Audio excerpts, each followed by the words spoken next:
Gracias, doctor, por acompañarnos. ¿Cómo está? Buenas noches. Hola, ¿qué tal? Buenas noches. Gracias por estos minutos. Bueno, estamos viendo números mucho más altos, ¿no?, que hace 10 días, por ejemplo. Una suba mucho más importante. Hubo un número que yo perdí de hoy. 5.300 casos. ¿Y el número de capital cuál es? 1.500 casos. 1.500 o sea, que también casos. récord en ciudad, récord en provincia, récord a nivel nacional, ¿no? Con estos 5.300. Sí, perdón, y 136.118 positivos hasta ahora en el país. No entramos en el top 20, lamentablemente, de los países con más contagios en el mundo. Ahí está Ciudad de Buenos Aires, 1.452. ¿Y todo esto aparece, es una foto de cuándo, doctor? Esta y de hace 14 días, más o menos. O sea, como decía Nicolás, con cuarentena estricta, ¿no? Sí, el único dato que quizás faltaría para tener algo más claro sería conocer la cantidad de testeos, que eso mañana ya lo vamos a tener, porque en el informe de ciudad aparece la cantidad de testeos también. Muchas veces ha habido momentos donde había un aparente incremento y uno notaba también que el número de testeos había sido más alto. El de hoy no lo sé, hasta ayer... hasta las cifras de ayer, que son las que yo tuve tiempo de analizar, se mantenía de una manera más o menos estable, en una meseta. Por ejemplo, ¿cómo está el Muñiz? Porque están los sanatorios privados están diciendo que están en un 80-85% las salas de terapia intensiva, por ejemplo. ¿Cómo está el Hospital Muñiz? Esa es la parte que a mí más me llama la atención. En el Muñiz... digamos, en contradicción con lo que nos dan los números, que son reales, ¿no? No estoy discutiendo los números. Estamos muy bien.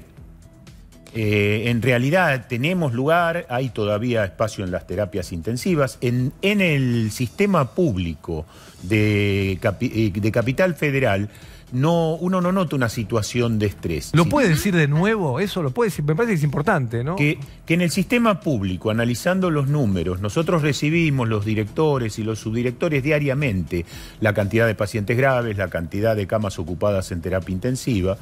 El Ministerio nos baja permanentemente esa información y no vemos que haya habido una situación de estrés, o sea, vemos que hay un ligero incremento. Por eso a mí me llamó muchísimo la atención la mortalidad de ayer y de hoy. Veníamos... ayer 113, hoy 117. Claro, y veníamos de 14, 20, o sea, en Capital, ¿no?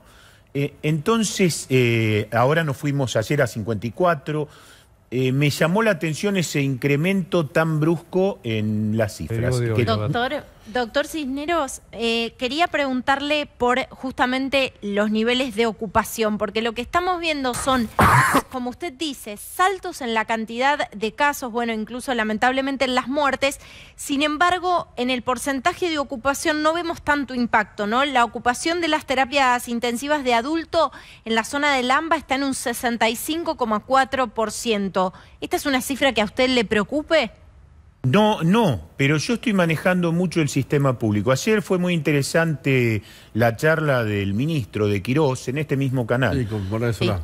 Que también muestra que un poco el sistema público, que fue el que sufrió el gran embate hasta ahora, no es ahora el más afectado, como que se trasladó un poco la epidemia más al sector privado, o sea, pasó del sector más pobre, que era lo que estuvimos atendiendo y lo que nos provocó en algún momento una situación de estrés en los hospitales, ahora a la mayoría de los privados. Por eso yo no tengo claro, que un poco hoy pedí información, todavía no pude tenerla, sobre desde dónde vienen esta cantidad de fallecidos.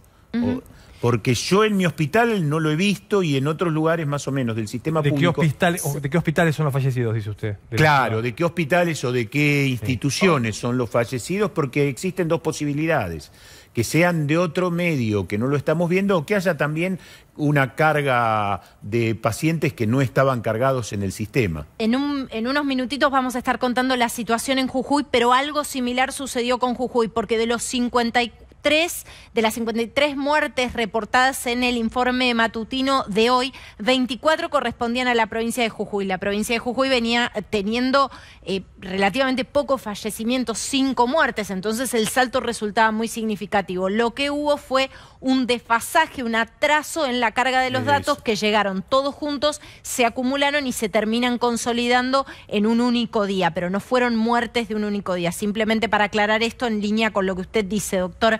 Ahora, le quiero preguntar por el porcentaje de positividad. ¿Qué quiere decir esto? Que sobre testeados es justamente el porcentaje que termina dando positivo de COVID-19. Me dicen fuentes sanitarias de la ciudad de Buenos Aires que hoy estamos entre un 35 y 39%, o sea, un máximo de casi 4 de cada 10 positivos. Parece ser un porcentaje alto. Esto indicaría que hay bastantes más casos de los que están siendo diagnosticados, ¿es así?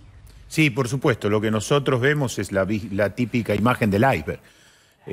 Son muchos más los que se ven, pero nos da la idea, hay barrios, por ejemplo, Balvanera, donde es casi el 50%, en la Villa 31, cuando se hacían los últimos tiempos, era más del 50%. 53. Y hay lugares donde quizás todavía no haya tenido tanta incidencia. Ahora vemos que prácticamente se ha diseminado en toda la ciudad y el porcentaje es alto. ¿Hay lugares donde usted, doctor, diría se da el mayor contagio? Digamos, ¿podemos identificar esos lugares o es muy difícil? Digo, pasaron muchos días desde que empezó la cuarentena, la pandemia y demás, y todavía sigue costando. Digo, las recomendaciones las tenemos claras: distanciamiento, barbijo. ¿Pero hay algún lugar, no sé, el supermercado? ¿Es peor ir en subte, en el supermercado? El tren. ¿Está claro esto? No ha habido, o sea, uno en general, salvo después que sucedió el tema de los barrios populares o villas, como uno prefiera llamarle, sí. No hay un lugar que se ha identificado claramente. Sí, el tema del transporte público, pero en eso hubo bastante control del sistema. Después, la experiencia que uno ve es que la mayoría de la gente se contagia por no cumplir las normas y porque son difíciles, implican cambios de hábitos. Todos por ahí estamos con el barbijo, pero si hace 20 años que nos juntamos a comer después del trabajo, cuesta mucho modificar eso y uno a veces, cuando vienen y le plantean lo que hace, le decimos, ¿pero cómo? ¿No usaste? Y no... Lo que pasa siempre cuando se asumen la juntada, digamos. Cambios. Ahora, claro. En los trabajos también es complejo, porque uno puede mantener distanciamiento. Ahora, 8 horas o 9 horas es difícil mantener ese distanciamiento de los compañeros de trabajo, ¿no? Uno tiene el barbijo, eso lo cumple mientras trabaja, pero en general... mirá, voy a dar un ejemplo muy sencillo. Un instante de riesgo siempre puede haber. Por ejemplo, vas a una guardia, ¿no? Médica, y por ahí la persona que te va a cargar los datos de ingreso está sentada al lado de otra persona que está cargando los datos de ingreso. Están con barbijo los dos, pero están uno pegado al otro, ¿no? O sea, no cumplen con 1,5 metros, 2 metros. Digo, hay situaciones que son más difíciles. Hay una cosa que es básica. Yo lo veo porque veo muchísimo personal sanitario que me consulta. Y casi siempre es la misma situación. La comida, el café, el vestuario. A veces que, bueno, no salimos, me voy a cambiar y me pasó algo y me quedo charlando con vos 15, 20 minutos y me saqué el barbijo y me estoy cambiando. Claro. Y la otra cosa que cuesta es que en los medios médicos y eso nos toca dormir en la misma habitación muchas veces, porque eso es lo tradicional. Habitaciones de 2, 3, 4 personas. La guardia médica, dice usted, a la noche. En guardias médicas a la noche. Claro. Yo he visto mucha gente que se cuidó todo el día, pero durmió en la misma habitación después de 3 compañeros y uno estaba enfermo y resulta que de ese grupo de 4, 3 salieron con coronavirus positivo. Doctor, ¿nos puede contar algo positivo de todo esto? Y hay algo positivo. Cuanto más contagiados estamos viendo, menos gente queda por contagiarse. ¿Algo un poco más positivo? ¿Cómo? ¿Algo que no es malo. A mí me encantaría que me dijesen, los cálculos dan que el 80% de la gente, entonces porque le diría, bueno, terminemos, no nos hagamos más problemas. Claro, usted dice que la inmunidad de rebaño es posible, como se suele decir a esto de que una vez que te contagiás, bueno, ya... va a ser gente que no va a utilizar el hospital o la clínica para atenderse porque ya se contagió. Claro, seguramente va a seguir gente que se siga contagiando, como ha pasado con las demás infecciones, pero ese gran riesgo de la infección masiva no va a pasar. En ese momento que superemos determinado número, vamos a tener que controlar mucho simplemente a las personas que sean de alto riesgo, hasta que aparezca la vacuna. ¿Y cuándo podría Es un aparecer? horizonte, perdón, Nico, es un horizonte bastante posible. Leíamos noticias de la experimentación muy positiva de Oxford, ¿no? Sí, hay varias vacunas y hay varias vacunas que vienen en forma muy promisoria. La de Oxford es la más cercana a nosotros, pero hay varias con distintas tecnologías. O sea, desde ese punto de vista, el horizonte es promisorio, pero desde el punto de vista del hoy, y bueno, hoy no la tenemos y todavía esto puede seguir causando bastante daño. Recuerdo que la última vez que vino se lo preguntamos, ¿se empezó a utilizar o no todavía en el Hospital Muniz todo lo que es el plasma, que tampoco está... Se utiliza, lo que pasa es que es un grave. medio de experimentación, uno ve con distintas cosas y tiene una impresión de que hay cosas que nos están dando resultado, todavía no hay números científicos como para que yo le pueda dar una respuesta basada en la ciencia, pero uno está viendo una buena experiencia en los lugares que lo está usando con el plasma, con la ivermectina, con algunas cosas que, bueno, todavía falta la evidencia científica, que es lo más importante, pero en la mirada sí, digamos por arriba, uno ve que en general está viendo una buena respuesta. Hoy, Sí, y el Remdesivir, la utilización del Remdesivir que tanto se está hablando en el mundo. En el hospital recién comenzamos a usarlo dentro de protocolo de estudio, todavía son muy poquitos pacientes como para poder tener poder decir algo. ¿Podría explicar cómo es ese medicamento y por qué eso lo aplica a la gente que tiene COVID? Es un antiviral, como la mayoría de los antivirales de las distintas enfermedades, tiene un efecto inhibitorio en la replicación del virus. Ajá. ¿De este virus en particular? Este virus en particular ha sido diseñado para este virus. Había otros antivirales que antes se utilizaron, pero habían sido, digamos, utilizados para otro virus y se sospechaba, para dar un ejemplo de los Celtamivir, que podían tener alguna utilidad en este virus. Pasó también con el Lopinavir, pero después los estudios demostraron que no.